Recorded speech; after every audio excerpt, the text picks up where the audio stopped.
Selamat pagi, Assalamualaikum warahmatullahi wabarakatuh. Kembali lagi dengan video tutorial e-sport. Pada kesempatan kali ini kita akan membahas mengenai tata cara pengisian e-sport untuk subsektor jaringan kabel. Untuk filenya sendiri bisa di-download di laman dcponline.pajak.go.id. Baik, berikut ini merupakan tampilan begitu kita mendownload file tersebut di DCP Online. Hal pertama yang perlu dilakukan yaitu melakukan enable editing. Bagaimana caranya? Yaitu dengan mengklik tombol enable editing di atas ini yang ada di kotak kuning. Kalau diklik enable editing, kemudian kita mengenable makrosnya dengan cara klik enable content. Perlu diketahui bahwa sebelum melakukan pengisian harus mengenable makrosnya terlebih dahulu, baru melakukan pengisian di spot tersebut. Nah, kemudian setelah mengklik enable content atau mengenable makrosnya, maka akan muncul welcoming message seperti ini.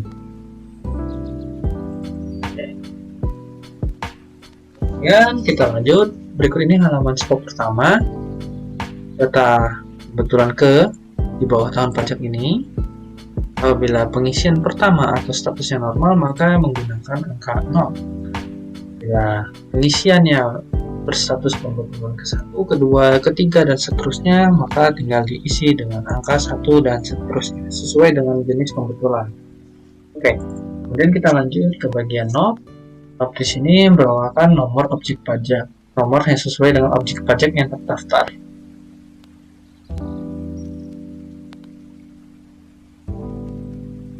Untuk NPWP menggunakan NPWP yang terdaftar atau digunakan pada saat login di DJP Online.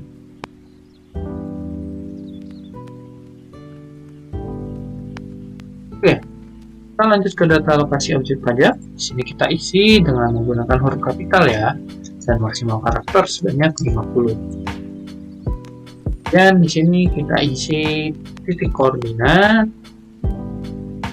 Kita tahu bahwa terbentang dari 6 derajat lintang utara sampai 11 derajat lintang selatan. Jadi untuk pengisian kolom pertama itu diisi dengan angka di antara tersebut, LU sampai 11 LS. Untuk pilihan LU LS-nya bisa dipilih sendiri, bisa disesuaikan.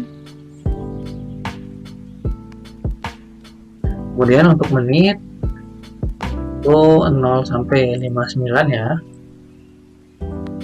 Untuk detik disediakan pengisian atau diperkenankan pengisian desimal dengan 2 angka di belakang koma sebagai batasannya. Contohnya seperti ini, 28,00, 29,97 misal seperti itu.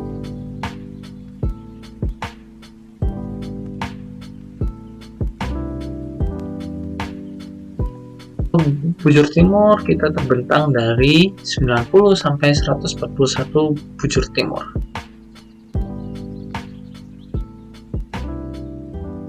Sama untuk menit dan detik perlakuannya.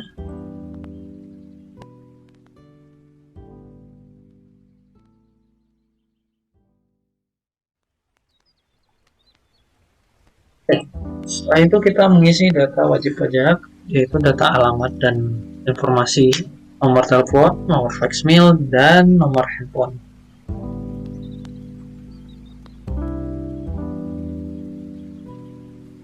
Desa, kelurahan, kecamatan, kabupaten, provinsi, kode pos.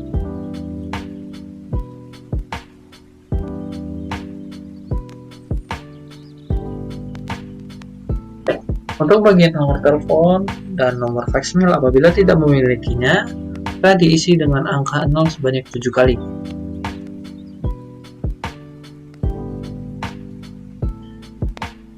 Untuk nomor telepon tinggal diisi dengan maksimal sebanyak 13 digit. Oke, kita lanjut ke bagian spot 2. Nah, di bagian data bumi dan bangunan ini sudah terdapat isi, tidak perlu bingung, akan ada penjelasan di bagian belakangnya. Oke, kita lanjut dulu. Di bagian lampiran yang disampaikan, apakah melampirkan dokumen izin, dokumen pendukung, dan apabila tidak dapat melampirkan salah satu atau kedua-dua dokumen yang disyaratkan, maka wajib melampirkan surat pernyataan. Nah, seperti ini. Maka wajib melampirkan surat pernyataan.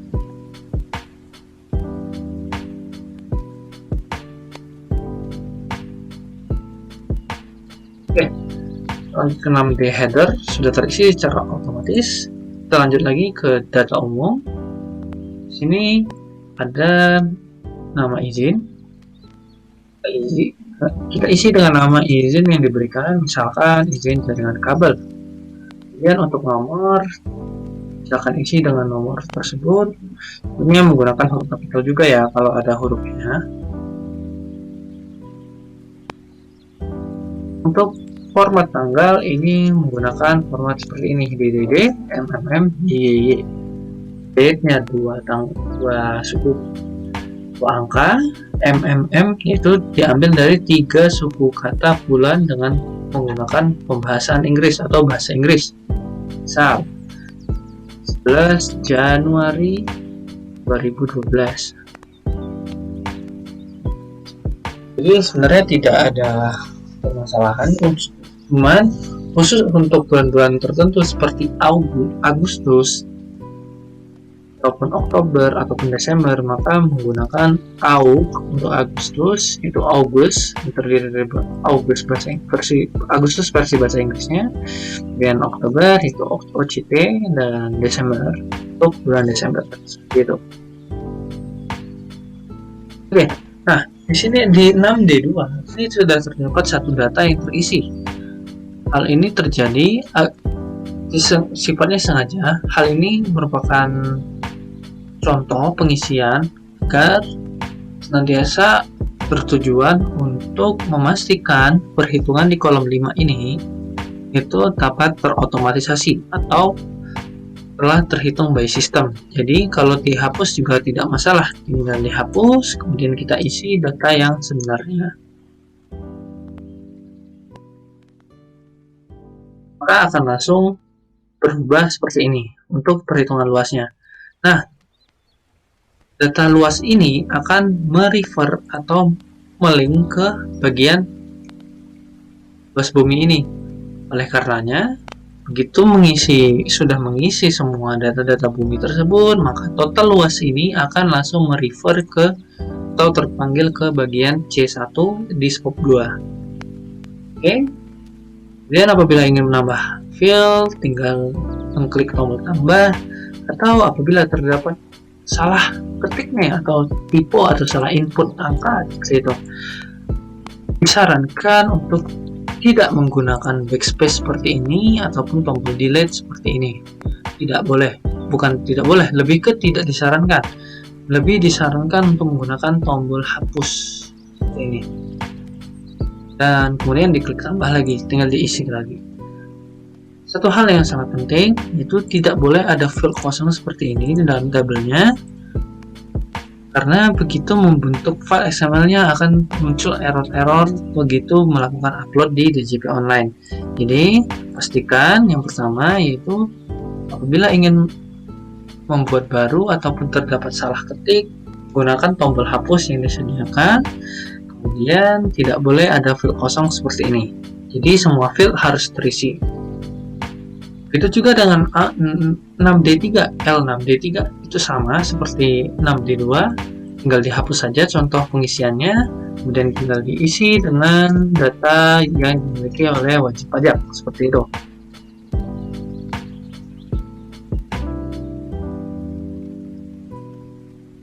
Oke, kita klik tambah, maka hasilnya akan muncul seperti ini. Dan tidak boleh ada field yang kosong ya, jadi kita hapus saja seperti ini. Oke, begitu sudah mengisi semua data-data dari SPOP 1 sampai dengan 6D3, maka langkah terakhir yang dilakukan yaitu meng-create file XML dengan cara membuat file XML. Tidak ada metode lain, hanya menggunakan tombol ini, yaitu tombol buat file XML. Oke, Kalau sudah muncul notifikasi seperti ini, berarti XML-nya telah berhasil dibentuk dan file tersebut terletak di satu folder yang sama dengan file Excel ini berada. File XML itulah yang diupload berikut dengan lampiran dokumen yang wajib pajak checklist atau isi di checklist ini. Jadi misalkan seperti ini, maka melampirkan surat pernyataan dan dokumen pendukung isian SPOP di DJP online-nya. Kalau begitu upload di DJP online-nya, seperti itu. Demikian video tutorial untuk pengisian eSPOP jaringan kabel. Sampai jumpa di video tutorial selanjutnya. Assalamualaikum warahmatullahi wabarakatuh.